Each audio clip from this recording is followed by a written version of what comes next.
LSU, in terms of, let me hit you with this first and foremost, because we had this discussion on our USC show the other day. I have my thoughts about why Vegas is looking at it this way, but why is LSU a full touchdown favorite in this game? Yeah, it's a little shocking, that numbers crept up. I think it was floating around like 5.5, 6, and now it's up to 7. It's pretty remarkable considering LSU defensively still has a lot of questions. But Mark, when you look at a lot of like returning production statistics, it is crazy to think that LSU returns a lot of their snaps from last year when they lose Brian Thomas Jr., Malik Neighbors, and Jaden Daniels are 3 best players on the team last year. But they return their entire offensive line outside of center, and Kyron Lacey is still a pretty good number 1 option and probably a top 10 NFL draft prospect at wide receiver next year. So LSU offensively still should be pretty good. The big question obviously is defensively, going up against Miller Moss, who looked really good in his only start last year versus Louisville. So let's stay with the offense, because I'm going to make a similar comment about a unit defensively. I would have been hard-pressed anytime ever since Nick Saban took over, and LSU has just been flooded with keeping local talent and been fine from a talent perspective for the last 20-plus years, to really look at the running back room and say, it's lacking. Is Caleb Jackson possibly a guy that will be in the Jeremy Hill, Leonard Fournette, Clyde Edwards-Helaire line of, okay, that's a go-to guy, that's a premier back? Yeah, so most of LSU's running back success have come from tanks, guys that are, in that 215 range and up. And Caleb Jackson fits that mold. I mean, he is an absolute unit. Obviously, they are hoping he takes that next step. And look, if he becomes a more complete back, that you can trust him in pass protection, you could trust him catching the football out of the backfield, you can trust him to hit the hole that you want him to, then yeah, he will probably be the best running back on this team, and maybe the best running back since Clyde Edwards-Helaire, one of the names that you just mentioned. And then, of course, you have Josh Williams, who's been reliable. You got the news that John Emery makes the return back to LSU. Mark, these are 2 guys that were on the 2019 LSU National Championship team, and they're coming back for year 6s. And then you have Caden Durham, who I think has a little bit better shot to be one of the best offensive players on this team. There are a few true freshman offensive players, Mark, that I've ever been higher on than Caden Durham, the top 100 running back coming in from Duncanville. So the running back room, it should be fine. It's not the most loaded room. Going into last year, Mark, they had 8 scholarship running backs, which is an obscene amount, and now they have 4, which is on the lower end. So we'll see what happens with this room next year. Carter's here, folks. Power Hour LSU, Power Hour SEC, Power Hour NFL. You got them all right here on YouTube, and it's great stuff.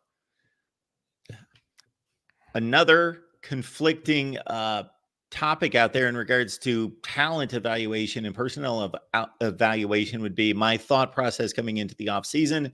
The offensive line that we saw line up that first game against Florida State 2 times ago has matured into one of the best units in the country. Then I've heard a few other people say, whoa, there's been some transition. And of course, because of the future first-round pick, that his weight in that evaluation is overplayed, and maybe the offensive line isn't quite as good as many people think. No, Mark, this is the best offensive line I've ever seen at LSU. I mean, this is a very, very, very good group. And obviously, we'll see what DJ Chester does next year at center. That's the big, question mark. But this group is very good. Now, I will also tell you, there is going to be a massive transition going from protecting Jaden Daniels, one of the most explosive offensive weapons we've ever seen at the quarterback position, to now protecting pretty much a pure pocket passer and Garrett Nussmeier, who has limited mobility as a runner. So, one thing along with the running backs is the running game actually handing the football off to the running back, because Jaden Daniels, especially towards the end of the year, was the running game. And their most consistent running back, Logan Diggs, transfers to Ole Miss. So that's going to be very fascinating with a new offensive coordinator, Joe Sloan, who, of course, was the quarterback coach for the Mike Denbrock offense last year. So they're hoping that continuity helps out, and we'll see if LSU can still be a very good offense next year. This Vegas matchup's fascinating for so many reasons, but the quarterback situation and the transition that they're both undertaking seem to mirror each other. They're going from Superman to a guy that they can probably get a better handle on. Okay, ball arrives from the snap. He's going to make his reads. He's going to deliver the ball on time, and that's the plan. Yeah. And look, they definitely need some other receivers to step up outside of Kyron Lacey, and that'll probably happen from the Liberty transfer, CJ Daniels. They also have a transfer from Mississippi State, Xavier Thomas, and LSU is really high on Chris Hilton, who was a higher rated wide receiver coming into LSU than Brian Thomas and Malik Neighbors, and he has some superior speed. So if he could be the vertical threat, this offense can be pretty good. So take what I said about running backs and that room not being quite the standard and multiply it about 10 or 50 times to the secondary. But they've got experience there. But is it just going to be a bad secondary with experience, or are these guys developing and some of those incoming transfers that they've tried to bring in going to complement the other guys and make it more of an LSU secondary?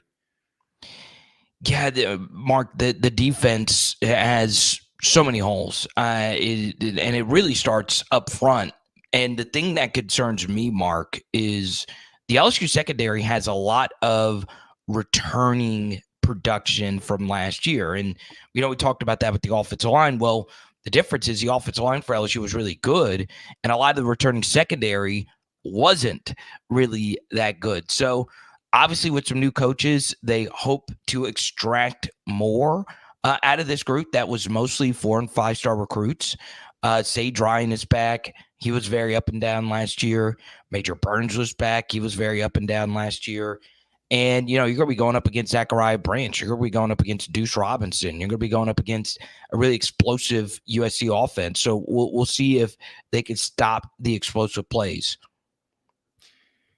Are they going to let Harold Perkins play? They're going to cut him loose, just let him run after the football?